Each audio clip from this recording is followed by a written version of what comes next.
Hello? Hello everyone. Today we will continue to look at the content of HCIA Cloud Computing. Next, our main focus will be an introduction to the basic characteristics of cloud computing, which means before introducing the features, we have already talked about the basic concept of budgeting, including its development history. So next, we will mainly look at the basic characteristics of computing. So what are they? In total, we have listed 5 main characteristics here. Resource pooling, rapid elasticity, measured service, broad network access, and on-demand self-service, making a total of 5. So here, cloud computing can actually be summarized in one sentence. It essentially integrates our hardware resources into a whole through software, and ultimately, it dynamically allocates them in a software manner. And who is it allocated to? It's allocated to specific application service systems, which ultimately means, in one sentence, it's provided to users. Whatever the users need, we provide. This is our cloud service.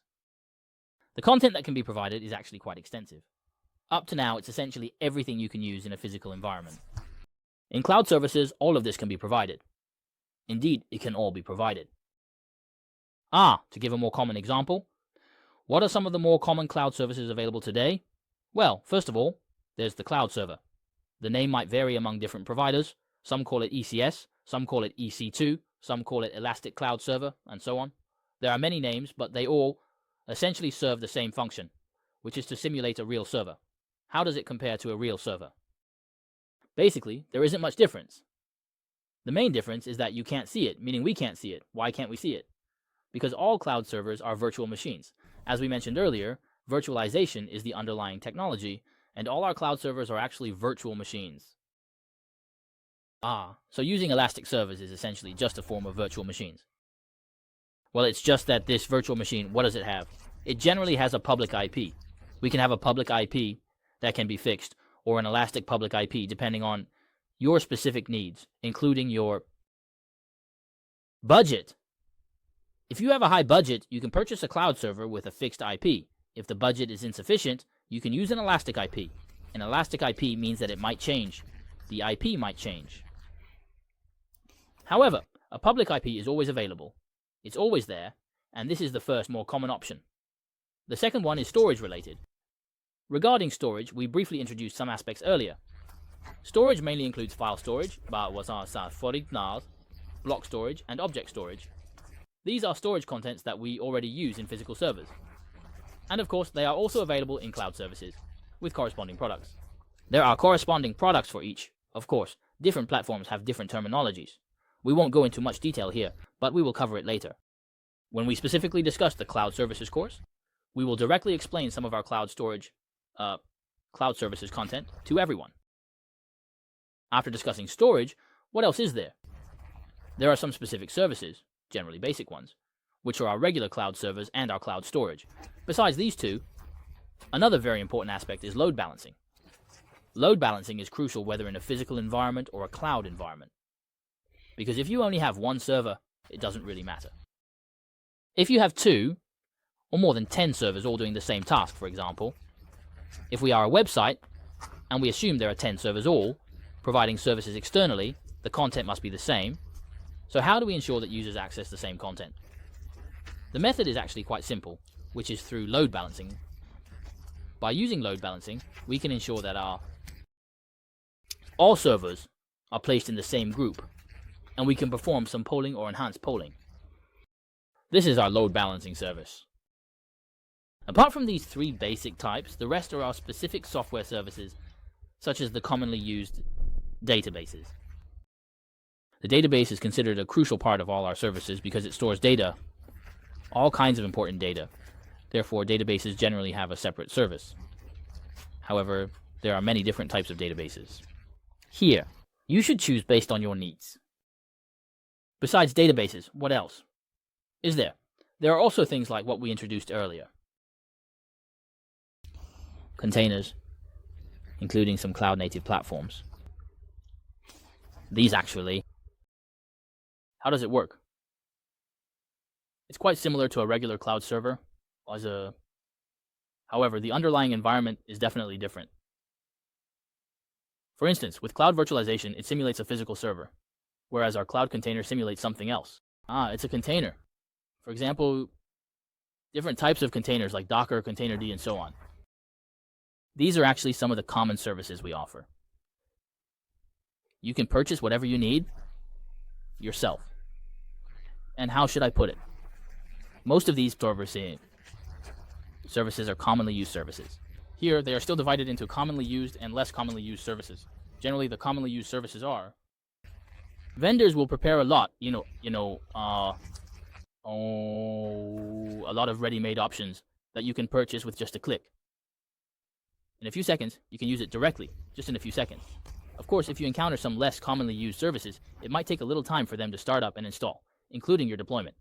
But it's just a matter of 1 or 2 minutes, not very long. This is cloud computing. One advantage of cloud services is that you can use them anytime. And if you don't need them, you can cancel at any time. You can release them at any time.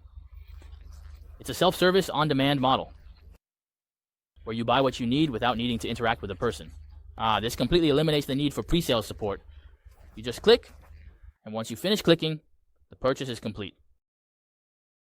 This is our first on-demand self-service. The second is broad network access, meaning we can access various capabilities through the internet because we have public IPs. Almost all of our services basically have public IPs.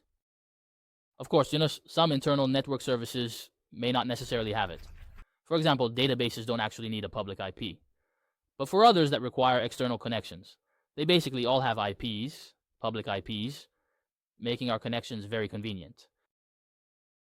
And then the next one, resource pooling. Resource pooling is actually about gathering all the computers from our suppliers together. So when users rent, actually, your limit is basically what? There's no limit. No limit at all. You can have as much as you need.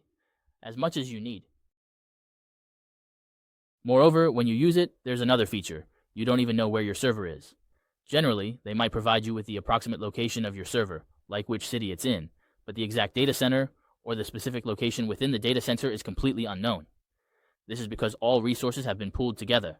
Even if you ask the backend to check, it's difficult to trace because we've already consolidated resources from multiple data centers into one.